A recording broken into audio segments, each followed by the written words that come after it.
Eu estava aqui fazendo a edição do vídeo que você assistirá logo a seguir, quando senti fortemente no meu coração a necessidade de dar uma pausa e gravar essa pequena introdução para explicar o seguinte. Eu tenho amigos pré-tribulacionistas, irmãos em Cristo que eu amo, que eu respeito, e eu não gravei este vídeo, esta aula, este estudo que virá logo a seguir, para contender com nenhum deles. Eu os respeito, eu os amo, mas eu tenho também uma esperança.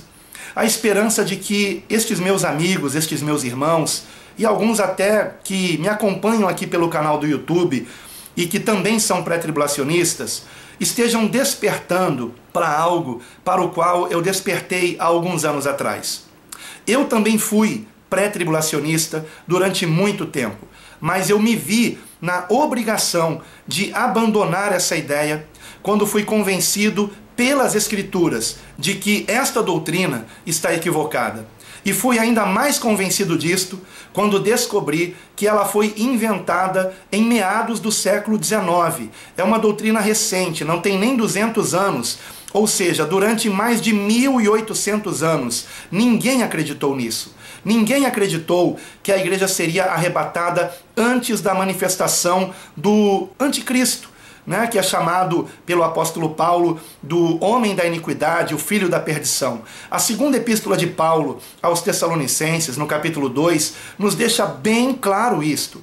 E eu explico, inclusive, no grego a respeito disso, porque eu sei que algumas pessoas hoje estão dizendo que a palavra apostasia significa arrebatamento. Isto não é verdade. E eu explico isto aqui no vídeo. Explico também que não devemos confundir a ira de Deus com a grande tribulação. A ira de Deus, de fato, virá após o arrebatamento da igreja. Porém, o arrebatamento da igreja virá após a grande tribulação. Então, que você esteja examinando com calma todos os versículos que eu apresento aqui neste vídeo, porque, queridos, eu fui convencido pela palavra de Deus a deixar a doutrina do pré-tribulacionismo. E também espero que pela palavra de Deus você esteja abandonando esta doutrina que é recente e que é muito perigosa. Eu sei que ela é predominante no Brasil, que a maioria das igrejas ensina isto, mas eu também sei que, por exemplo, também é predominante no Brasil a teologia da prosperidade. E não é porque esta teologia é predominante que de fato ela seja bíblica, que de fato Deus esteja ensinando que todo cristão tem que ser rico. Isto não é verdade. Então, amados, eu rogo a você que você assista esse vídeo dando pausa, examinando cada versículo que eu apresento dentro do contexto. A própria Bíblia falará por si mesmo com você. Abra o seu coração para a palavra de Deus. Quero também deixar aqui um texto para que você compreenda por que foi que eu desativei os comentários para este vídeo. Eles estão desativados justamente porque todas as vezes que eu falo, que eu explico, que eu menciono que não sou pré-tribulacionista, eu sou atacado de uma forma dura, de uma forma agressiva por muitos que são pré-tribulacionistas. Forma ofensiva, eu tenho que apagar muitos comentários. Isto me dá um trabalho muito grande, me deixa muito triste e não é este o objetivo aqui. Nós temos que aprender, queridos, a combater heresias e não pessoas. Muitas pessoas, elas pegam para o lado pessoal e isso é horrível, irmãos, pelo amor de Deus. Eu já gravei um vídeo aqui explicando que nós não devemos julgar pregadores, devemos julgar pregações. Então, examine nas Escrituras o que eu estou ensinando aqui, o que eu estou esclarecendo neste vídeo. E eu deixo para finalizar uma palavra que Paulo nos deixou na sua segunda epístola a Timóteo, no capítulo 2, versículos de número 24 e 25, onde está escrito o seguinte: ao servo do Senhor não convém contender, mas sim ser brando para com todos, apto para ensinar, paciente, corrigindo com mansidão os que resistem, na esperança de que Deus lhes conceda o arrependimento para conhecerem plenamente a verdade. Então, eu me vi na obrigação de desativar os comentários, e se alguém quiser entrar em contato comigo, É só entrar em contato por e-mail. Meu e-mail vai aparecer aqui embaixo agora. Você pode entrar em contato comigo por e-mail. Mas eu peço, assista estes vídeos, porque a maioria dos comentários que são colocados toda vez que eu falo de pré-tribulacionismo, eles mesmos me mostram que a pessoa não assistiu o vídeo. Não assistiu. E, sabe, queridos, a palavra de Deus declara que há falta de sabedoria em responder antes de se ouvir. Então, em nome de Jesus, que você esteja primeiro me ouvindo e analisando nas Escrituras tudo o que eu estou mostrando aqui, antes de você entrar em contato comigo para questionar qualquer coisa. Que Deus te abençoe grandemente e faça de você uma bênção em suas mãos. Nós estamos hoje aqui reunidos para um estudo bíblico importantíssimo. Na verdade, ele é bem longo, mas eu procurei resumir o máximo possível. Eu coloquei por título Os Perigos Mortais do Pré-Tribulacionismo. Os perigos mortais. Vocês descobrirão ao longo desse breve estudo, porém profundo, porque é muito respaldado nas Escrituras, não com malabarismos teológicos, mas mostrando texto dentro de contexto. Ou seja, o que a palavra de Deus nos ensina a respeito do retorno de Cristo, do nosso encontro com Ele nos ares, que aliás só se dará depois da ressurreição dos justos, né? Então, os justos ressuscitam, imediatamente nós somos com eles arrebatados ao encontro do Senhor nos ares. Tudo isso num único dia, num único evento. Mas há uma doutrina que é recente, é importante que se diga isso, é uma doutrina recente, relativamente recente, não é? A história cristã, ela está chegando aos seus 2000 anos sobre a face da terra. E durante 1800 anos, para ser mais preciso, cerca de 1830 anos, o que foi ensinado, né, na igreja, o que os apóstolos ensinaram, o que os chamados pais da igreja ensinaram, o que os cristãos históricos ensinaram, o que os reformadores ensinaram, o que os chamados heróis da fé cristã ensinaram, foi o que eu acabei de dizer, que o arrebatamento da igreja se dará no dia que o Senhor Jesus vier com os seus santos anjos, com poder e glória, no ressoar da última trombeta, como diz a palavra de Deus, e isto acontecerá juntamente com a ressurreição dos justos. Há duas ressurreições: a ressurreição dos justos e depois a ressurreição dos ímpios, para a condenação dos ímpios. Mas a ressurreição dos justos é para que eles, juntamente conosco, se nós estivermos vivos até a vinda de Cristo, e eu espero e oro para que sim, para que eles estejam se encontrando com o Senhor juntamente conosco na vinda do Senhor. A Bíblia não fala que Jesus virá duas vezes, uma invisível e depois outra visível. A Bíblia não diz que após o arrebatamento da igreja haverá uma segunda chance para quem ficar para trás. A Bíblia declara que aqueles que ficarem para trás, que não forem arrebatados, são aqueles que aceitaram a marca da besta. E não haverá segunda chance para eles. Quem será arrebatado? Aqueles que não aceitarem a marca da besta. A igreja estará aqui quando o anticristo se manifestar, e será perseguida por ele, pelo seu sistema estabelecido no mundo inteiro. Mas aqueles que perseverarem até o fim serão salvos. Aqueles que não negarem a Cristo serão salvos, para a glória de Deus. Então, uma coisa importante, eu já vou dizer, é que A ira de Deus não deve ser confundida com a grande tribulação. O que é a grande tribulação? É esta perseguição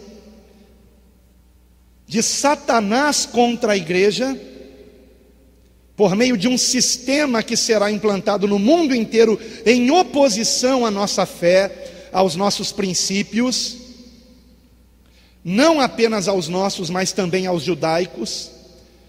Ou seja, o que está profetizado no Salmo 2, será uma perseguição contra o Deus de Israel e contra o seu ungido, uma perseguição contra as escrituras do Antigo Testamento e do Novo Testamento, contra toda a moralidade bíblica, e tudo isso personificado em uma pessoa, chamada de o iníquo, o filho da perdição, o homem da iniquidade, o anticristo. Tudo isso está para acontecer, e não podemos ser pegos de surpresa. Por isso eu convido você para abrir sua Bíblia na primeira epístola de Paulo aos Tessalonicenses, capítulo 4, a partir do versículo 15. A partir do versículo 15. Amém? A doutrina do pré-tribulacionismo, ela foi criada, inventada no século XIX, por volta de meados do século XIX, 1860, por aí. Até então, não existia o termo pré-tribulacionismo, nem o termo pós-tribulacionismo, porque todos os cristãos na face da terra acreditavam naquilo que a Bíblia claramente mostra, irmãos, que nós estaremos aqui até o retorno visível de Cristo. E quando o Senhor retornar visivelmente, os que morreram em Cristo ressuscitarão primeiro, e em seguida nós, juntamente com eles, seremos arrebatados ao encontro do Senhor Jesus nos ares. Amém? E o que acontece em seguida? O derramar da ira de Deus. Mas nós estaremos aqui? Não. E muita gente confunde tribulação com ira de Deus. Eu já expliquei aqui, não é. Não confundam uma coisa com a outra, né? Vamos então para o texto. Primeira epístola de Paulo aos Tessalonicenses, capítulo 4, versículos de 15 a 18, e depois no capítulo 5, ou seja, a gente vai até o final do capítulo 4 e continuar a leitura até o versículo 10 do capítulo 5. Eu peço que você preste bastante atenção, por favor, amém? Diz assim o texto: Ora, ainda vos declaramos por palavra do Senhor isto: nós, os vivos, os que ficarmos até a vinda do Senhor, de modo algum precederemos os que dormem. Esse dormem aqui é um eufemismo para estar morto, né?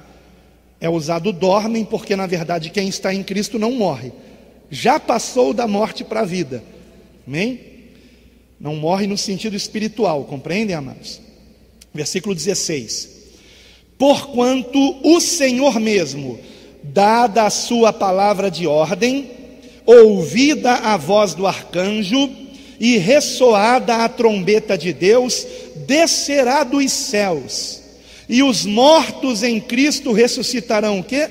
Primeiro, amém? Ressuscitarão primeiro.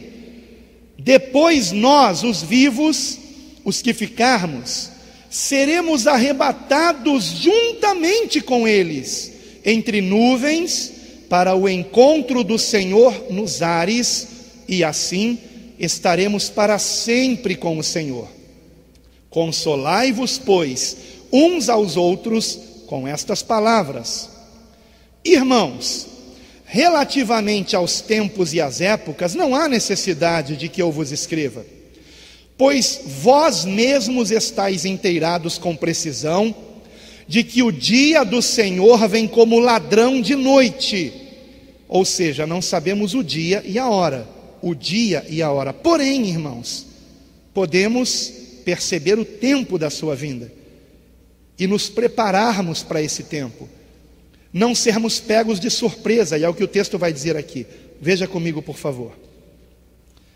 Versículo 3: quando andarem dizendo paz e segurança, eis que lhes sobrevirá repentina destruição, como vêm as dores de parto a que está para dar à luz, e de nenhum modo escaparão. Este versículo nos lembra do que o Senhor Jesus disse em Mateus capítulo 24 sobre o princípio das dores. A ilustração de uma mulher com dores de parto. E quando essas dores começam é porque o parto é iminente. Amém? Versículo 4: mas vós, irmãos, não estáis em trevas, para que esse dia como ladrão vos apanhe de surpresa. Vejam que importante esse versículo, irmãos. Porque os chamados pré-tribulacionistas dizem assim: a qualquer momento Jesus pode nos levar, arrebatar a igreja. Não é assim. O texto dirá, e nós vamos ler mais adiante aqui na nossa aula, que o arrebatamento não nos pegará de surpresa. É claro que nós não sabemos o dia e a hora, porém sabemos que não acontecerá sem que antes determinados eventos aconteçam. Sabem por que é que hoje há tantos escarnecedores quando se fala sobre a volta de Cristo? Porque desde o século XIX, esse ensinamento errôneo tem se espalhado, de que Jesus pode voltar a qualquer momento. Então imagine, há quase 200 anos se fala isso, e no Brasil esse ensinamento predomina, porque claro, ninguém quer sofrer, ninguém quer ser perseguido pelo anticristo, eu também não quero, porém, a palavra nos diz que assim será, eu vou provar aqui para vocês. Então, por conta disto, Jesus pode vir hoje, Jesus pode vir hoje, Jesus pode vir agora. Esse foi o pensamento dos tessalonicenses depois que leram esta carta de Paulo. Mas na segunda carta, Paulo explicará que não pode ser assim. Que antes do arrebatamento, ao menos 2 grandes sinais precisam se cumprir. O primeiro deles, a apostasia da igreja, o abandono da fé por grande parte da igreja, o desprezo às Escrituras. Isto já está acontecendo, irmãos. Ok? Já está. Poucos são os crentes que têm hoje uma vida de oração. Poucos são os crentes que se dedicam a meditar nas Escrituras, que leram a Bíblia toda, ou sequer o Novo Testamento todo. Estamos vendo isso acontecendo hoje. E o segundo sinal, a revelação do iníquo, do anticristo. Esse sinal ainda não aconteceu. Nós não sabemos ainda quem é este homem. Será um homem, será uma pessoa, um ser humano. Não será um sistema tão somente, embora ele estará à frente de um sistema que já se mostra no mundo, amados. Já se mostra no mundo. E prosseguindo aqui, vamos então prosseguir aqui. O versículo 4, como eu disse, é importantíssimo. Vou repeti-lo. 1 Tessalonicenses 5,4. Mas vós, irmãos, não estáis em trevas, para que esse dia como ladrão vos apanhe de surpresa. Porquanto vós todos sois filhos da luz e filhos do dia. Nós não somos da noite nem das trevas. Assim, pois, não durmamos como os demais. Pelo contrário, vigiemos e sejamos sóbrios.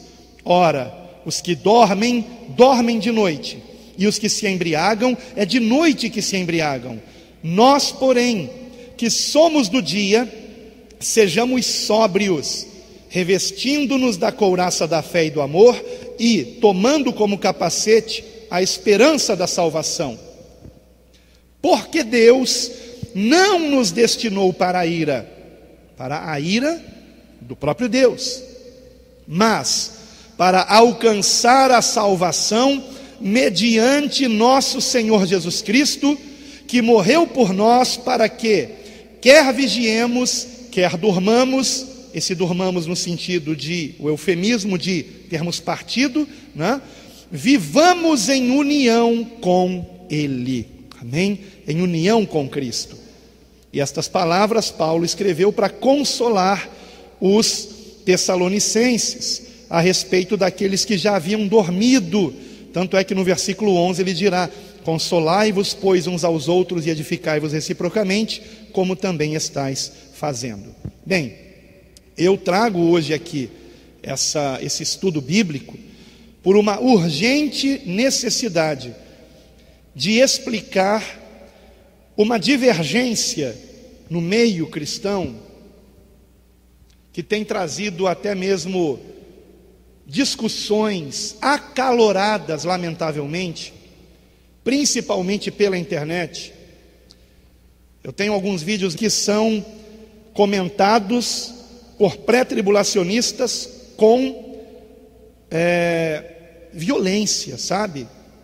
Às vezes eu tenho que excluir alguns comentários, porque são ofensivos, irmãos. E é triste que isso aconteça. Então vamos esquecer as diferenças e vamos para o que diz a palavra de Deus, amém? O que une o povo de Deus, escutem, o que une o povo de Deus não é a minha nem a sua tolerância. Eu aceito o seu pré-tribulacionismo, né, e você aceita o meu pós-tribulacionismo. Não é essa tolerância. A única coisa que pode unir o povo de Deus é a verdade das Escrituras Sagradas. Só há uma verdade. A Bíblia explica a própria Bíblia. O nome da denominação, né, que nos reunimos, embora eu já disse aqui e volto a repetir, eu não me prendo à denominação, mas o nome Igreja Bíblica significa o quê? Que nós cremos que a Bíblia explica a própria Bíblia, amém? Eu não preciso de nenhum teólogo para me explicar nada das Escrituras, porque o Senhor já nos deu todo o entendimento de Gênesis a Apocalipse. O que eu não entendo em um versículo, outro versículo me explica, e é o que nós vamos ver hoje aqui. Então não precisamos de gráficos, de, inovações, e principalmente nesses últimos dias, irmãos, que perigo isso. Desde o século XIX, a igreja cristã entrou numa era chamada, biblicamente falando, de a era de Laodiceia, último período da igreja sobre a face da terra. E temos que ter um cuidado enorme com todo tipo de inovação no meio cristão, descobertas. Eu descobri algo que ninguém nunca tinha reparado na Bíblia. Pois é, a gente tem que tomar muito cuidado com isso, né? O que nos une é a palavra de Deus. O que nos separa? Essas invenções teológicas aí. Essas invenções teológicas é que nos separam. Vamos para a palavra, irmãos. Eu quero dizer aqui, irmãos, antes de tudo, que eu acreditei no pré-tribulacionismo durante quase toda a minha vida como cristão. Por quê? Porque eu fui ensinado assim. Como eu já disse aqui, a maioria da igreja brasileira é ensinada desta maneira. Porém, é um ensinamento que não se sustenta à luz dos textos que eu vou mostrar para vocês aqui, que são textos muito claros, irmãos. Muito claros, irmãos. Então, o que nós vamos fazer aqui é um processo de libertação pelo qual eu passei, examinando a palavra de Deus. Como foi que eu me dei conta de que eu estava enganado? Lendo a Bíblia. Lendo a Bíblia. E quando eu descobri que o pré-tribulacionismo foi criado, inventado, descoberto, né, por um teólogo no século XIX, eu falei, pronto, está aí. Eu estava acreditando em algo que de fato não condiz com as Escrituras, porque os apóstolos não ensinaram isso, os pais da igreja também não, os cristãos históricos também não, os heróis da fé cristã também não. Nenhum deles creu nisso. Nenhum deles, irmãos. Isso começou a ser ensinado no século XIX, repito. E não por acaso, juntamente com outra teologia também inventada no século XIX, que também se tornou muito popular no Brasil, a teologia da prosperidade. Tanto a teologia da prosperidade quanto o pré-tribulacionismo têm a mesma base, têm a mesma ideia, o mesmo conceito. E qual é este? Que cristão não pode sofrer, que cristão não pode ser pobre, que cristão não pode ser perseguido, sabe? Cristão ele tem que ser próspero, ele tem que estar bem, né? Esse é o ensinamento aí. Só vitória, né? Pois é, uma vitória estranha, né? Porque para ter vitória tem que ter o quê? Luta, não é verdade? E toda luta tem sofrimento, não é verdade, irmãos? Então vejam bem, eu quero, antes de irmos para os versículos propriamente dito, eu vou até ler aqui no papel para que eu seja breve e não pule nada que eu tenho para dizer aqui. Eu quero deixar duas advertências. A primeira delas, eu não estou defendendo uma doutrina chamada pós-tribulacionismo. Não estou defendendo pós-tribulacionismo. Por que não? Porque eu não gosto de rótulos. Quem foi que inventou o nome pós-tribulacionismo? Os pré-tribulacionistas. Eles criaram essa nova doutrina, eles chamaram isso de pré-tribulacionismo e dividiram a igreja. Ou seja, eles trouxeram um novo entendimento que durante 18 séculos nem sequer passou pela cabeça de nenhum cristão. 18 séculos. Trouxeram um novo entendimento. Só porque não suportavam a ideia de serem perseguidos.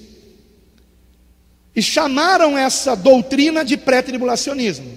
Ou seja, ser arrebatado antes da tribulação, antes da perseguição do anticristo contra a igreja. E, criado isso, criaram também o nome pós-tribulacionismo. Então, não estou defendendo um nome criado pelos pré-tribulacionistas. Eu estou defendendo a Bíblia, a palavra de Deus. Eu estou aqui em defesa da verdade, em defesa da fé cristã. Então, é importante deixar claro aqui, a minha intenção é expor a Bíblia, e vocês verão aqui. Até o século XIX, como eu já disse aqui, nem sequer existia o rótulo de pós-tribulacionista, porque ainda não havia sido inventado o conceito pré-tribulacionista, o qual tenta livrar os cristãos da tribulação que virá às vésperas do fim.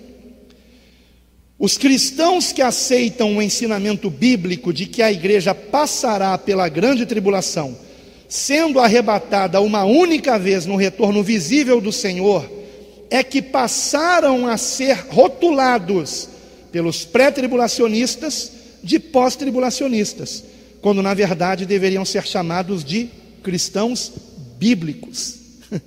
Amém? Bíblicos. Muito bem, essa é a primeira advertência. E a segunda, já expliquei aqui também. Não se deve confundir a grande tribulação com a ira de Deus. A grande tribulação precede a ira de Deus, ou seja, a ira de Deus ocorrerá após o arrebatamento da igreja, mas o arrebatamento só ocorrerá após a grande tribulação. Então tenta visualizar aqui essa linha do tempo: princípio das dores, grande tribulação, ressurreição dos justos, e no mesmo dia o arrebatamento da igreja, e no mesmo dia e na mesma hora também o retorno do Senhor Jesus. E depois disso, que acontecerá num só dia, ou seja, o que? A ressurreição dos justos, o arrebatamento da igreja e a vinda visível do Senhor. Depois disso virá o que? O derramar da ira de Deus sobre a terra. Importante que tenhamos isso bem esclarecido na nossa mente, bem visualizado. A ira de Deus será derramada sobre os incrédulos que aceitaram a marca da besta. O Senhor não nos destinou para a ira, como está nesse texto aqui que nós lemos, no versículo 9, né? Porque Deus não nos destinou para a ira, mas para alcançar a salvação mediante nosso Senhor Jesus Cristo. Amém? Eu gostaria que vocês conhecessem um pouquinho, 5 minutos, é o tempo que vamos levar nisso. É um resumo da história desta doutrina chamada pré-tribulacionismo. Como eu disse para vocês, durante 18 séculos, 1800 anos, para ser mais preciso, 1830 anos mais ou menos, nenhum cristão sobre a face da terra teve uma criatividade tão absurda a esse ponto, de dizer que os cristãos desapareceriam de uma hora para outra, e estariam com Cristo sem que ninguém visse Cristo, e sem que tivesse se dado a ressurreição dos mortos que morreram em Cristo. Mas no século XIX teve um camarada que teve essa infeliz ideia, né? Que eu poderia até dizer maligna ideia, e que dividiu a igreja nessa questão. E eu vou mostrar por que o pré-tribulacionismo é mortal, irmãos, é perigosíssimo. Eu vou explicar porque. Eu já disse aqui que é por causa dos pré-tribulacionistas que se faz chacota da vinda de Cristo. Ah, Jesus está voltando. Há 100 anos que dizem isso. Minha tataravó dizia isso. Por que ela dizia? Porque ela era pré-tribulacionista. Porque o apóstolo Paulo explica na segunda epístola aos Tessalonicenses, capítulo 2, que isto não acontecerá, o arrebatamento, sem que primeiro aconteçam determinados sinais. Então vamos para o vídeo. Pode colocar o vídeo 1, por favor. Em 1767, o rei Carlos III da Espanha expulsou os jesuítas do Chile, temendo que os jesuítas lhe roubassem o reino. E dentre os jesuítas expulsos estava um padre de origem judaica, o padre Manuel Lacunza, o qual foi para a Itália em 1768 e publicou na Espanha, em 1811, o livro A Vinda do Messias em Glória e Majestade. Anos mais tarde, em 1827, o ministro presbiteriano, o escocês Edward Irving, traduziu e publicou as ideias de Lacunza na língua inglesa. Após essa publicação, em 1830, Irving foi expulso do presbitério em Londres, tendo sido acusado de heresia e criando assim uma nova igreja, a Igreja Católica Apostólica Carismática.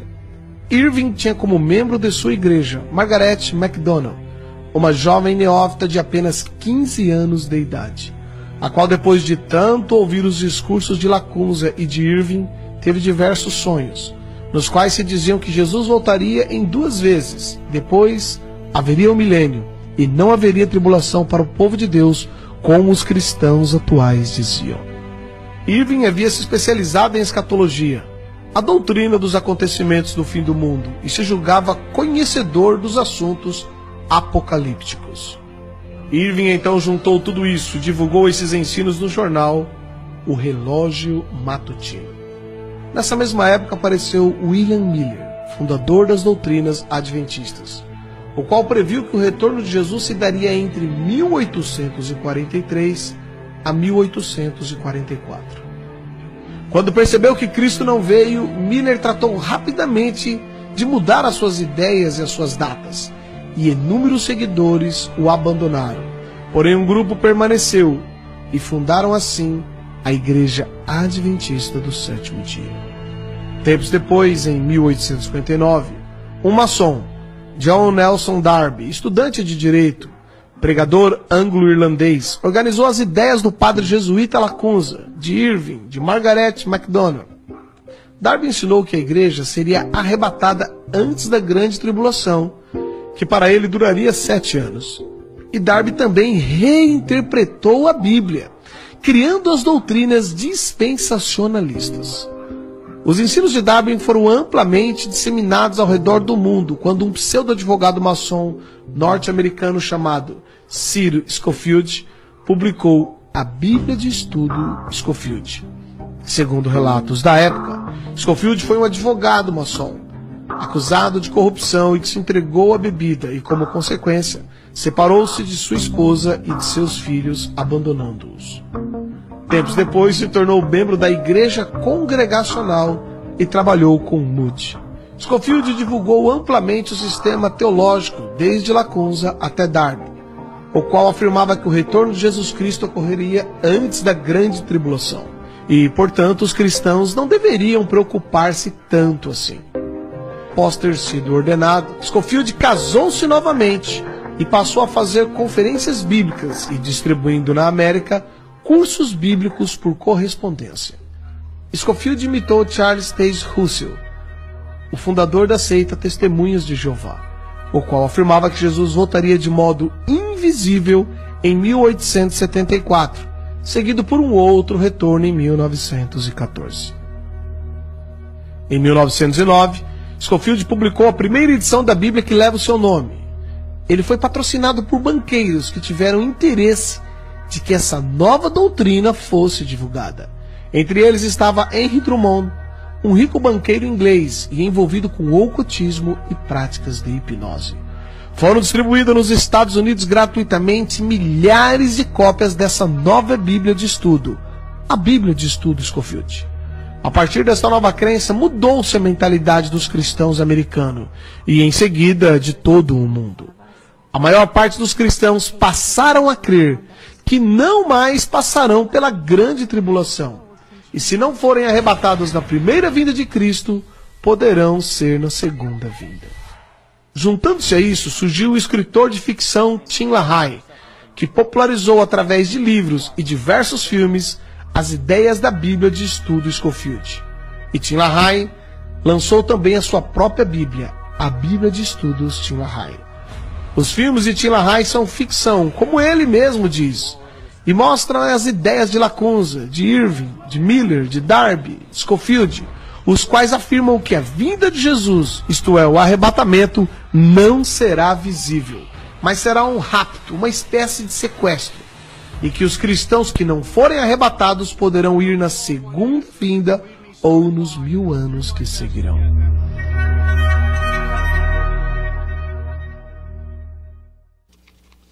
Bem, irmãos, como vocês viram, é uma história bastante funesta. Bastante funesta. Aqueles que tiverem a curiosidade e o tempo para isso, eu sugiro que pesquisem cada nome que foi mencionado na história do pré-tribulacionismo. Só nomes envolvidos em heresias, em maçonaria, enfim, eu não vou gastar tempo falando sobre isso.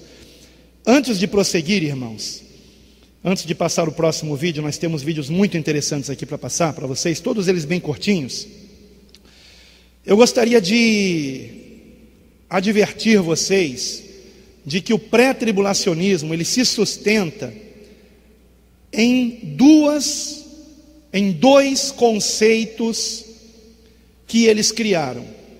Sem esses conceitos, o pré-tribulacionismo não se sustenta.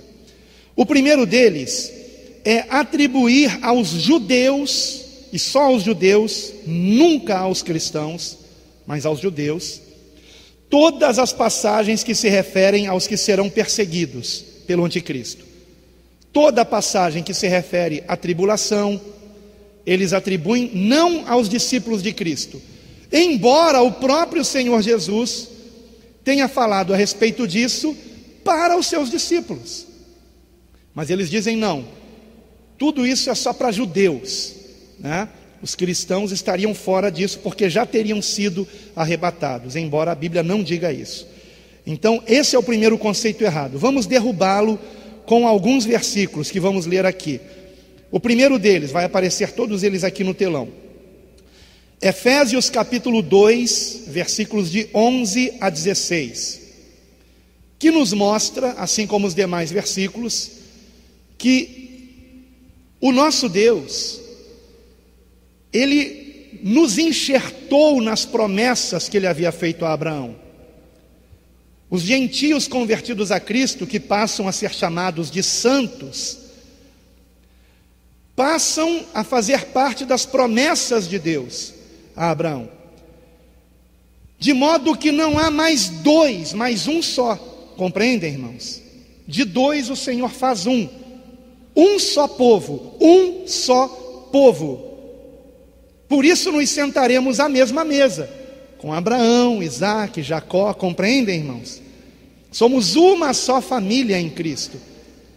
Abraão nos chamará de irmãos. Que maravilha! Compreendem, meus amados?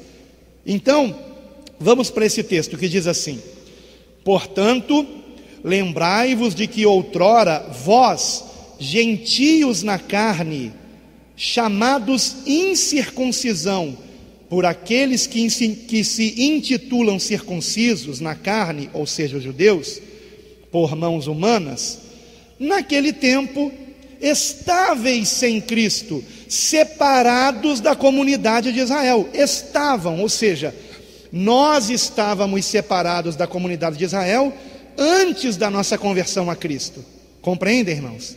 Isso é crucial compreendermos, porque o pré-tribulacionismo se sustenta na mentira, ou para não ser tão duro, pelo menos no engano, de que os cristãos estariam separados da comunidade de Israel, quando não é assim. A Bíblia é clara em dizer que não é assim. O próprio Paulo, judeu, disse que não é assim, um judeu convertido a Cristo. Então vejam bem, vamos prosseguir aqui. Naquele tempo, estáveis sem Cristo, separados da comunidade de Israel e estranhos às alianças da promessa, não tendo esperança e sem Deus no mundo.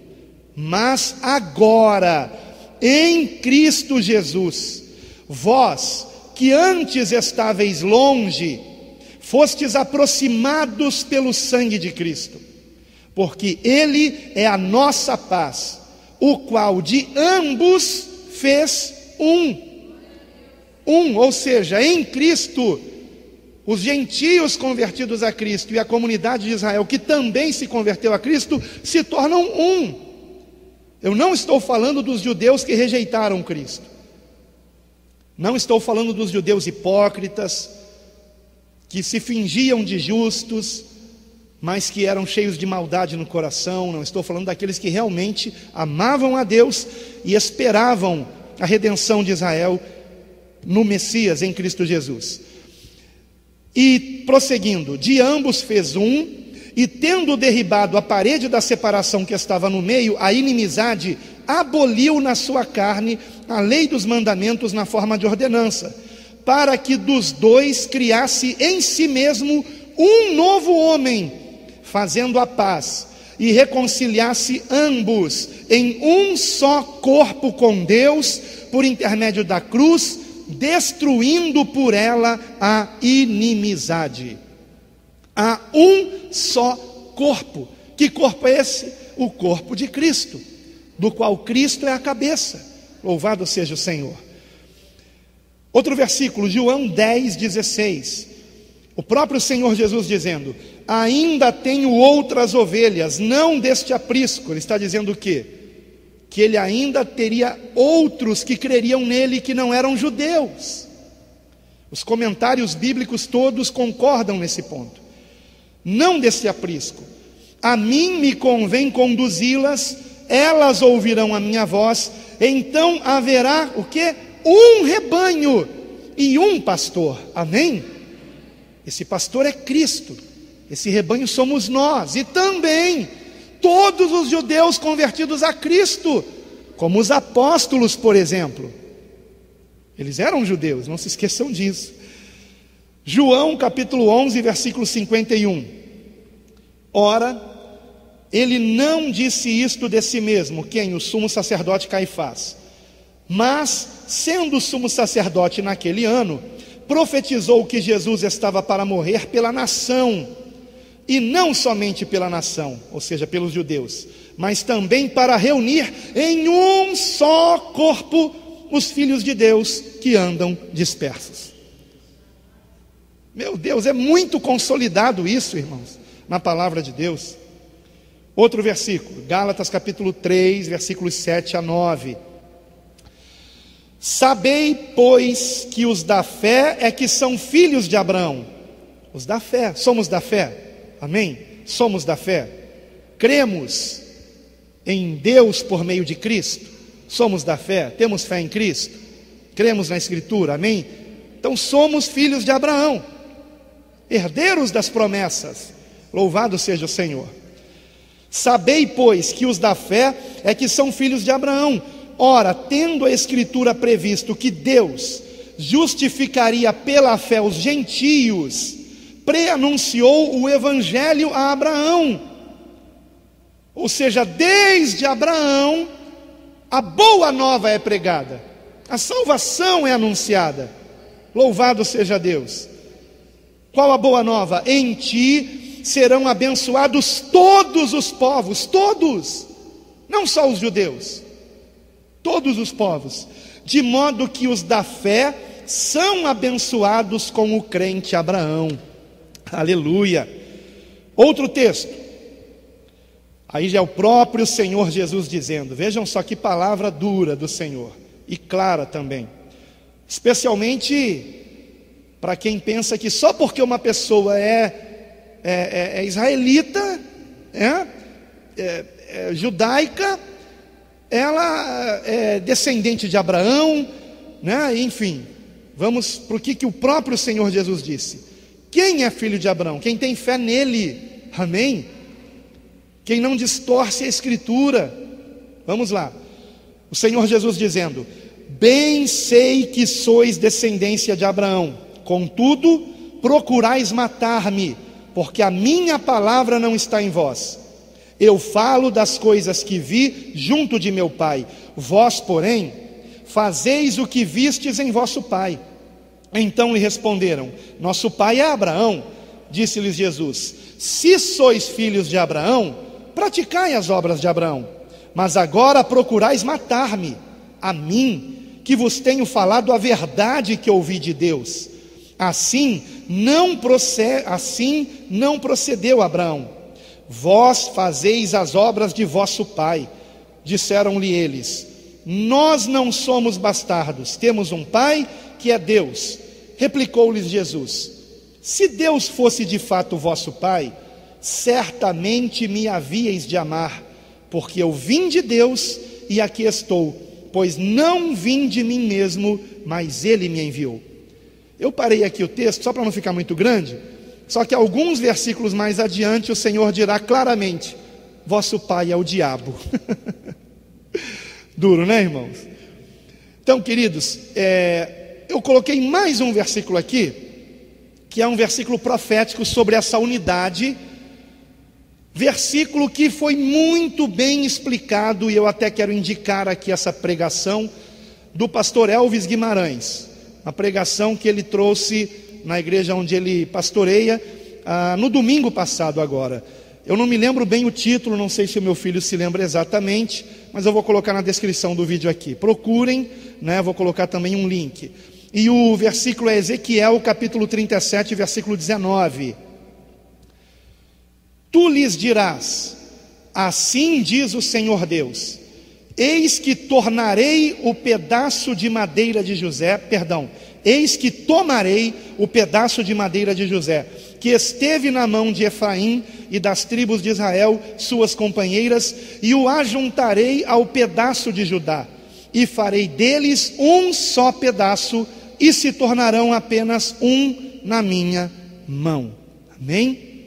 Então, aqueles que quiserem depois que assistirem esse vídeo, conferir essa outra mensagem, eu não estou aqui dizendo, né, que ao indicar um pregador, uma pregação, eu concorde com tudo que essa pessoa diz, né? Porque pastor Elvis Guimarães e eu somos amigos, fizemos amizade há pouco tempo, eu não sei ainda tudo que ele ensina da parte das Escrituras, mas nesse ponto aqui, concordo plenamente com ele, amém? O pré-tribulacionismo é um engano, irmãos, um engano muito grave, muito sério.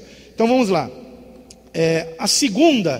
O segundo conceito errôneo é dizer que a palavra apostasia em 2 aos Tessalonicenses capítulo 2 significava o arrebatamento. Esse é um conceito que está sendo defendido por um pastor na internet e seguido por outros, é um conceito mais recente, porque 2 Tessalonicenses capítulo 2, joga por terra o engano de que o arrebatamento será antes da manifestação do anticristo. Vamos para o texto então, vai aparecer aqui no telão. Segunda Epístola de Paulo aos Tessalonicenses, capítulo 2, versículos de 1 a 4. Diz assim o texto: Irmãos, no que diz respeito à vinda de nosso Senhor Jesus Cristo e à nossa reunião com Ele, nós vos exortamos a que não vos demovais da vossa mente com facilidade, nem vos perturbeis, quer por espírito, quer por palavra, quer por epístola, como se procedesse de nós, supondo tenha chegado o dia do Senhor. Por que Paulo diz isso?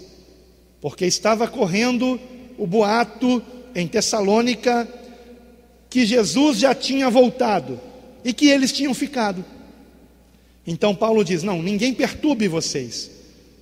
E aí ele vai prosseguir dizendo: ninguém de nenhum modo vos engane, porque isto, ou seja, a nossa reunião com o Senhor nos ares, o arrebatamento da igreja, não acontecerá sem que primeiro venha a apostasia, e seja revelado o homem da iniquidade, o filho da perdição, o qual se opõe e se levanta contra tudo que se chama Deus ou é objeto de culto, a ponto de assentar-se no santuário de Deus, ostentando-se como se fosse o próprio Deus.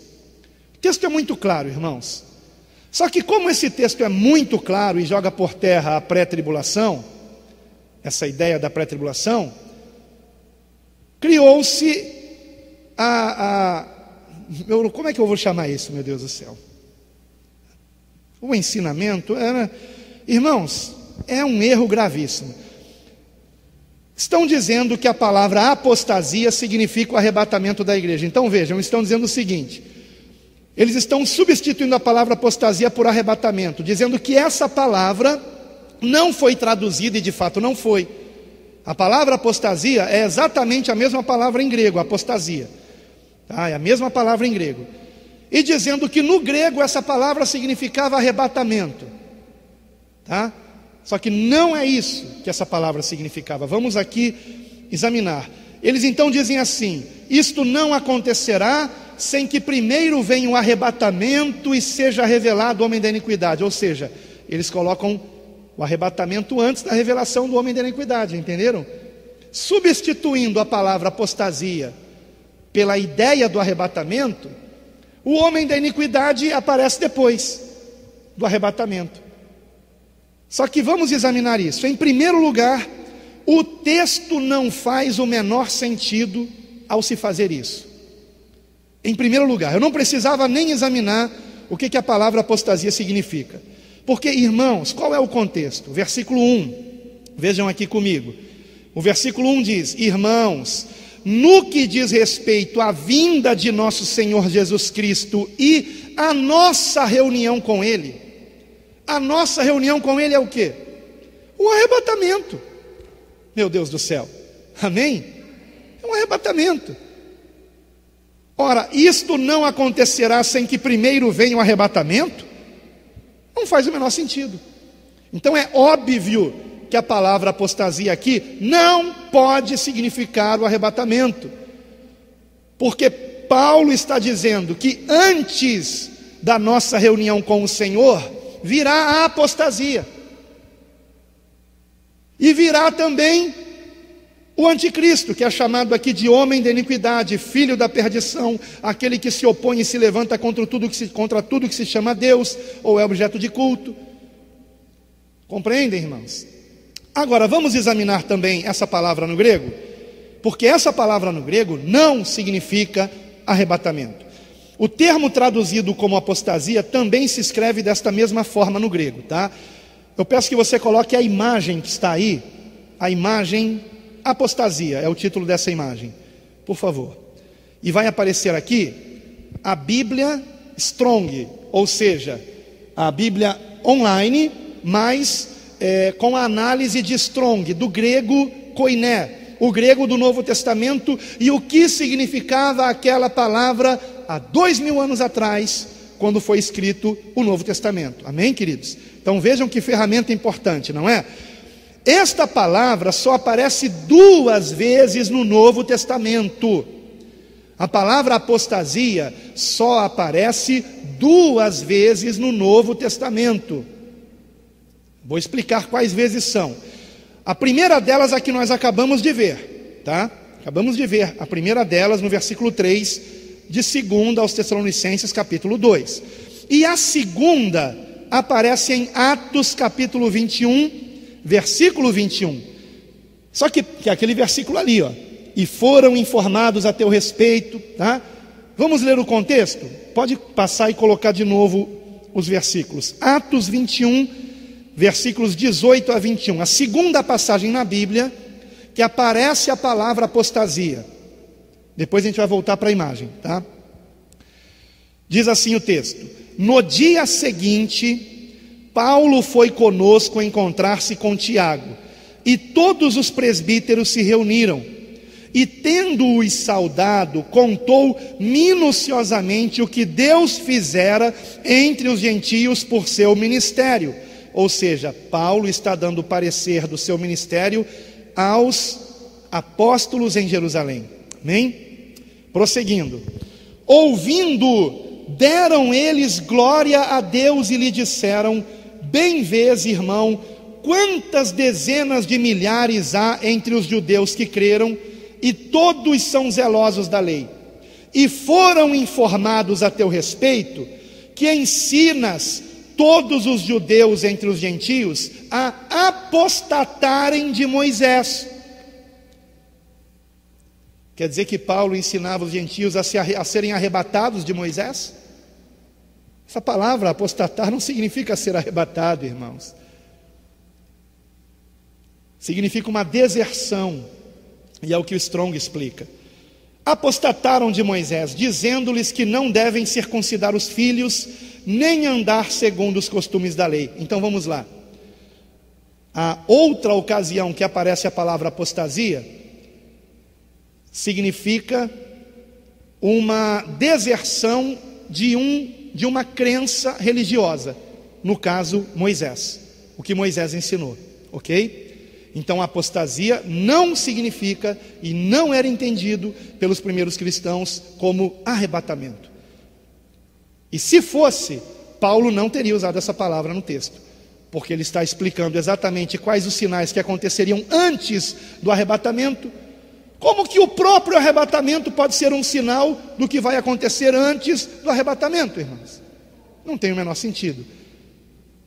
Por isso que eu fico indignado com essa mentira que está sendo dita por esse pastor, que aliás me parece até que mora nos Estados Unidos. Quanta coisa errada vem dos Estados Unidos, pelo amor de Deus. Então vamos prosseguindo aqui. Mas também tem bênção, né, vindo de lá. Paul Washer, né? E outros. Mas vamos lá. Volta para a imagem, por favor, da palavra apostasia. Aqui. Olha aqui embaixo o que significa. Vejam aqui comigo aqui embaixo o que significa. Significa separação, deserção. E a própria palavra apostasia, porque se você pegar o dicionário, né, tem a palavra em português apostasia, uma palavra também que em português se escreve exatamente assim. E significa exatamente o que, se você pesquisar no dicionário? Significa desertar de uma crença. Você não ser mais adepto de uma crença. Então, por exemplo, quando eu deixei de ser católico, eu apostatei do catolicismo. Estão entendendo, irmãos? Ok? Agora, como que esse pastor americano, que é um brasileiro, na verdade, que mora lá, tem defendido isso? Como que ele pode fazer isso? É porque ele usa... Olha só como foi ardiloso o camarada. Com todo respeito, pelo amor de Deus. Ele está no engano e eu espero que se conserte, embora acho difícil. Que o ser humano, queridos, com raras exceções, é muito orgulhoso. Depois que ele se apega a uma ideia e ensina aquilo, pelo amor de Deus. Nós temos que nos apegar à palavra, irmãos.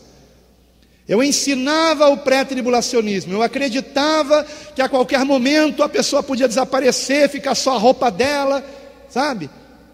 Eu cheguei a divulgar no tempo do Orkut aquele vídeo que o pastor estava pregando e de repente ele desaparece, e o microfone cai no chão, e ninguém viu Jesus voltar, mas desapareceu algumas pessoas, né, que eram fiéis a Cristo. Mas quando eu descobri na palavra de Deus que eu estava enganado, eu passei a ensinar à igreja a palavra de Deus, irmãos, e não mais o que eu aprendi no seminário. Compreendem, queridos? Eis o perigo dos seminários, né? Não se você ler a Bíblia toda várias vezes e contestar o que estiver sendo ensinado erroneamente ali. Só que aí você não vai tirar 10 na prova nunca, né? Porque eles vão querer que você responda o que eles querem que você responda. Esse é o problema, compreendem, irmãos? Não estou dizendo que ninguém deva fazer seminário, não me interpretem mal, tá? Eu fiz, minha esposa fez, os pastores dessa igreja fizeram, mas examine tudo, retenha o que é bom, amém? Examine, confira na palavra de Deus, sejamos nobres como os bereanos, tá, meus irmãos? Então vejam, como que ele faz? Ele pega um outro texto bíblico, abra agora outra imagem, que está escrito apisteme, amém? O outro texto bíblico. Esse outro texto bíblico, aqui, isso, dá uma pausa aí, obrigado. Vamos ver aqui. Apostataram aqui. 1 Timóteo capítulo 4, versículo 1. Está vendo ali, ó, na relação? O que é esse número aí? 868. É o número dessa palavra no dicionário Strong. Então a gente clica nessa palavra no grego e aparece todos os versículos em que essa palavra apisteme aparece no texto original. E esta palavra só aparece traduzida como apostataram, ou apostatarão, em 1 Timóteo 4:1. Ou seja, é uma tradução errada. Errada, irmãos. Porque no texto grego, essa palavra apisteme não significa apostatar. Essa palavra significa o quê? Afastar-se. Afastar-se.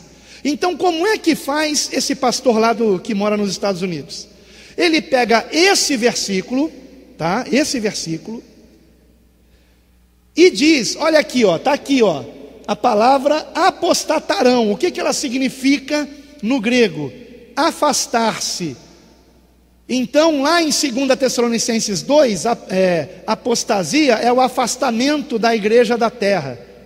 Não é. Porque lá em 2 Tessalonicenses 2 não é a mesma palavra grega.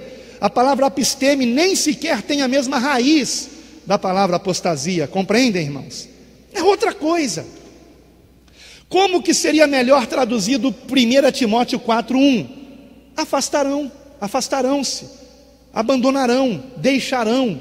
Então vejam, ora, o Espírito afirma expressamente que nos últimos tempos, estamos nos últimos tempos? Claro que sim.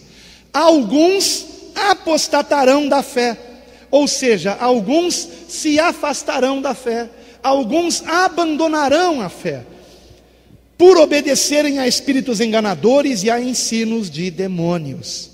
Compreendem, irmãos? Agora, essa palavra apisteme aparece em 14 versículos da Bíblia, e apenas em um deles é traduzido como apostatarão. 1 Timóteo 4:1. Por quê? Porque as versões em português, os tradutores, corretamente, não vou dizer que eles estão errados, perceberam que o sentido da palavra afastar-se da fé tem o sentido sim de apostasia, no sentido de que é uma deserção. Amém, irmãos? Então o que Paulo está dizendo? Pode voltar para 2 Tessalonicenses 2, versículo 1. O que Paulo está dizendo? É só voltar 2 quadros. Em 2 Tessalonicenses 2:1, está dizendo que a nossa reunião com o Senhor Jesus não acontecerá de modo nenhum sem que primeiro venha a apostasia, esse abandono da fé, por parte de certos que se dizem cristãos. Abandono da fé, e é o que nós temos visto hoje, irmãos. Minha esposa e eu hoje no café da manhã assistíamos uma pregação que um irmão que mora em São Paulo, que eu conheci agora no encontro do Grupo Chance Final, pediu que eu analisasse. Como eu não tenho muito tempo, enquanto eu preparava o café e tomava o café, eu fiquei assistindo pelo tablet, no YouTube. E esse pastor, ele praticamente estava desmerecendo a Bíblia Sagrada. Desmerecendo a Bíblia Sagrada.